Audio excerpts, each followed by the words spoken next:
it's Liz Yuille from Old Stables Crafts. Thank you very much for joining me again today. Today's project is this one.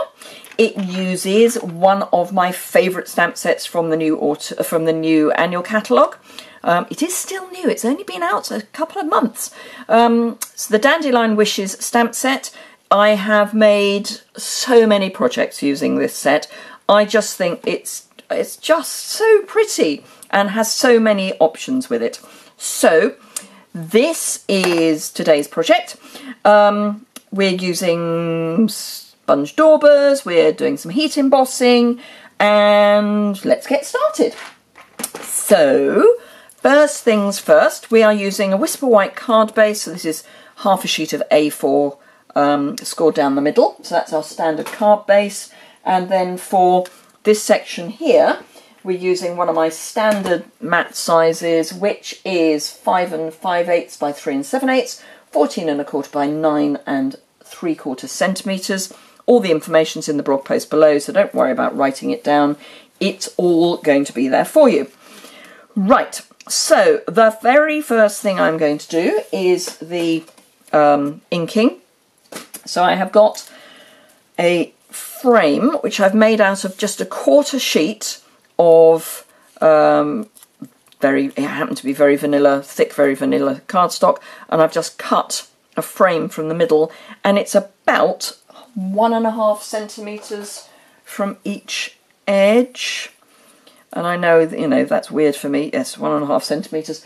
It was just an arbitrary, you know, I work best in imperial, but a measurement's a measurement.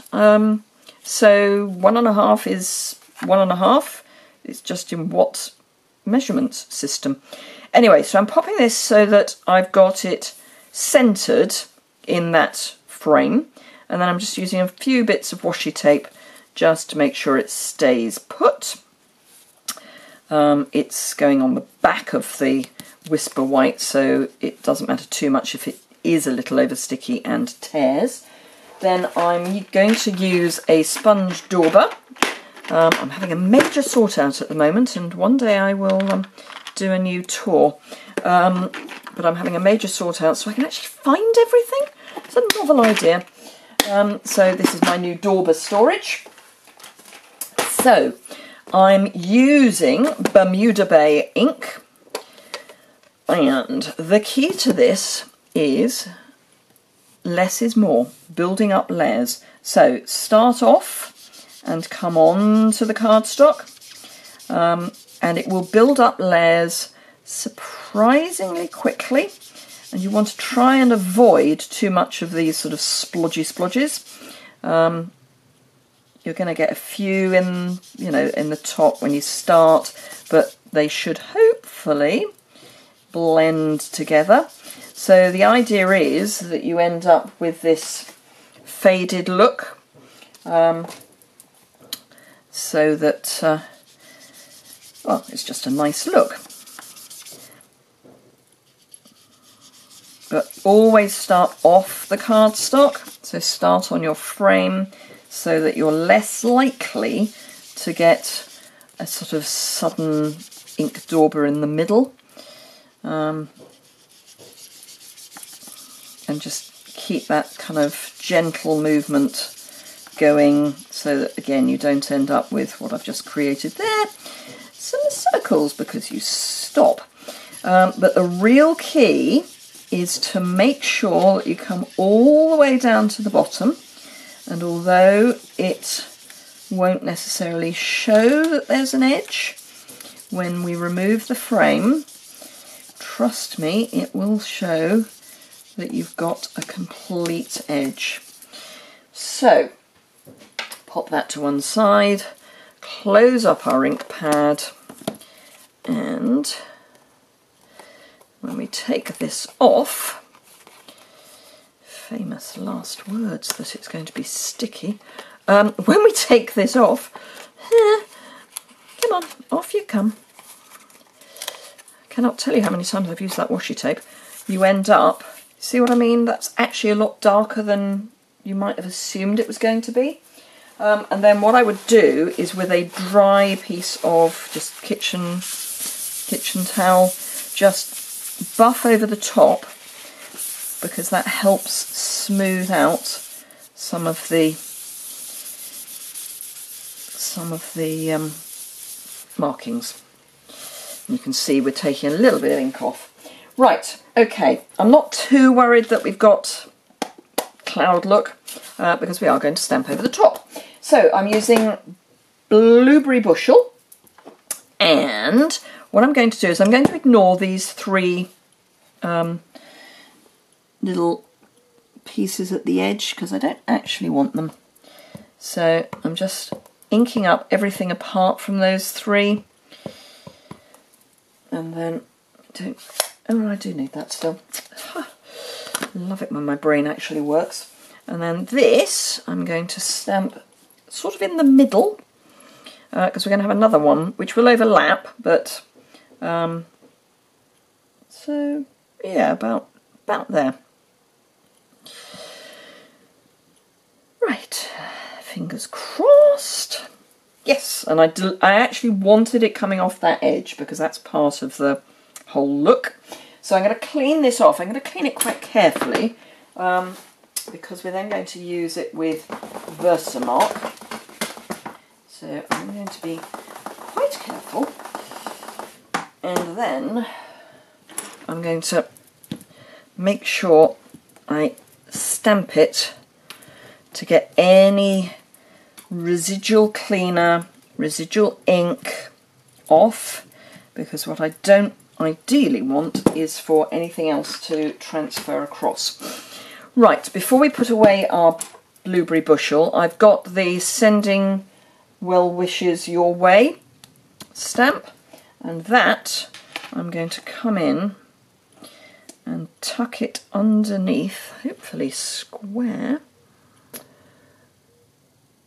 Is it square to the... yes, it is. So just underneath the stalk of our dandelion. There we go. So it doesn't look too odd that we've cut that stalk off. So, don't need the Blueberry Bushel anymore, but what we do need to do is get our embossing buddy and be quite generous, particularly over the area we've just stamped, but we want to be quite generous with our embossing buddy. I'm deliberately not doing this just in case the ink is still a bit damp. And then, again, I'm going to ignore these three at the end. So I'm just looking down the side so that I can see that I'm not inking those up, and then ink up everything else really nicely. And just up the top, and again I'm going to go square onto the card, and I'm overlapping the Blueberry Bushel version. And there we go. Marvellous, not that you can see it. And let's bring in our white embossing powder and grab the card and add our embossing powder.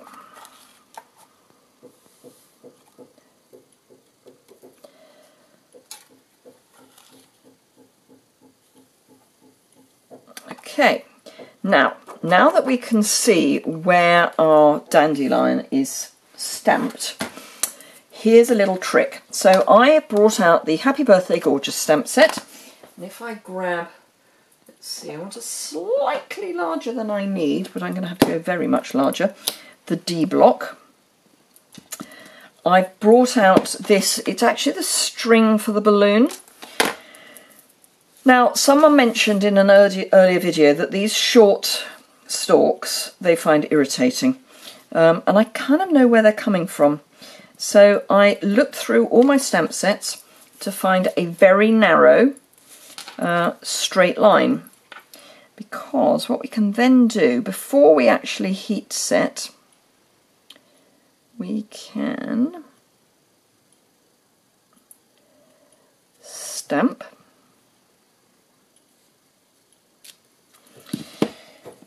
add some more embossing powder so that you can see where that is.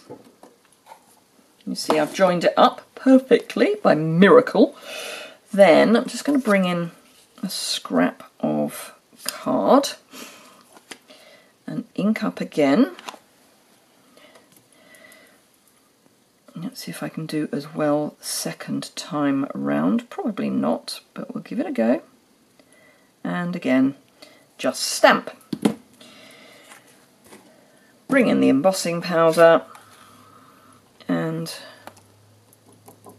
there we have a completely straight, all the way off the page, dandelion stalk. So, nearly there. Okay, our trusty friend, the cheese board, and our heat gun, which I will heat up before I bring it up because the noise will be quite noisy.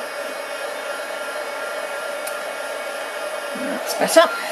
Right, so for those of you who have not watched me do this before, I'm not a wafter. I don't do this. I actually hold the embossing gun, the heat gun, and watch the embossing powder melt and then move it on. Because wafting it doesn't actually do a huge amount of good.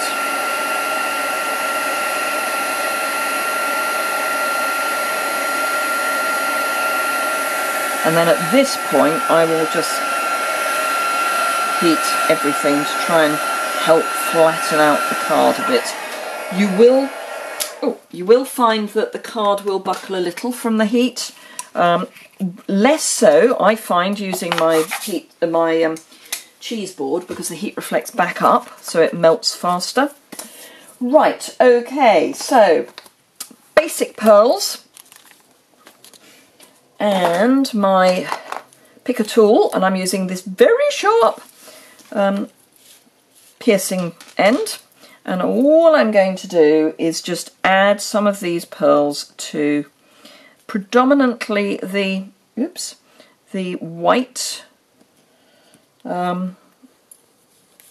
dandelion, but then sort of arbitrarily, arbitrarily everywhere. Now some of these for some reason have decided to move way up. So yeah, this is just an added bit of something really, something and nothing. And it's a great way to pick up the ones that seem to have gone for a little walk, which every now and again they do, and that's fine. 1, 2, 3, 4, 5. Do I want another one? Possibly. Now, what I did with the original was where I hadn't stamped the stalk totally straight, I added, I added a pearl. Come along. It's going to be naughty. I added a pearl where it wasn't totally straight, so actually there was a tiny little gap there. So it's quite a good way of hiding some of your mistakes. Actually, you know what? I'm going to pop that on and use the other end, because of course you see now it does it. Now it comes up without any problem. There, I think. Because this will pick up, I'll do it in another video, but it will pick up sequins and that sort of thing, which is great. Right, okay, we are so nearly there. So, I have actually put this onto my card base using dimensionals. So let's fold our card and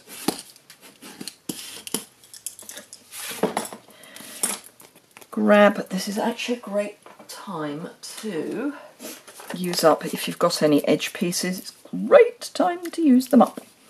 And in fact, let's grab my snips and create some edge pieces, because why not, really? And I particularly like using the corner pieces for the corner of your card.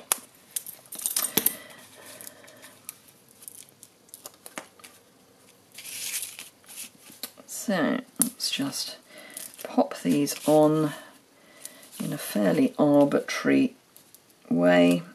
Oh, I haven't cut that one, so that's not a good one to pick up. Come along, up you come. Don't you love it when things don't play properly? Particularly when the camera's running. Come on, up you come.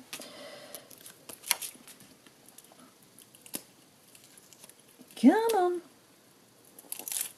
Oh, come along. I've cut you specially. Doesn't want to be used. Right, so let's just use some of the ordinary ones now for speed. And remove those. And I think it's probably time for a new piece of grid paper. I've used this for a number of videos and I started with ones that need scribble. Probably not the best idea really. Start with the ones that are dirty and then work on to the ones that are clean. And by dirty I don't mean dirty, I just mean, you know, create a bit of a mess. Yep, that's them all done. Get it the right way up, which is always a plan. And pop it down on your card base. Shoot those over to the side and, whoops, get my original. There we go. So the one I prepared earlier and this one. So I hope you enjoyed that. Do think about frames, think about adding some ink to your background. It's a lovely way of just adding a bit more dimension and movement. And I hope you enjoyed that. An interesting way of combining two completely different stamp sets. If you enjoyed it, give it a thumbs up. If you wish to see more, there's a subscribe button just down in the bottom right hand corner here. All the products I've used will be listed on the blog, which is immediately below. There's a link immediately below in the description bar. Any questions, comments, do leave a comment. I love when people leave comments. I always get round to replying eventually. If you would like to share this video with anyone, that would be lovely. There is no prize for sharing it or anything like that, but it's always lovely if people do enjoy a video, if they feel they could share it. That's really kind. If you need any of the products and you're in the UK, I will be honoured if you decided to shop with me. And if I look forward to seeing you again soon. Ramble, ramble. Bye!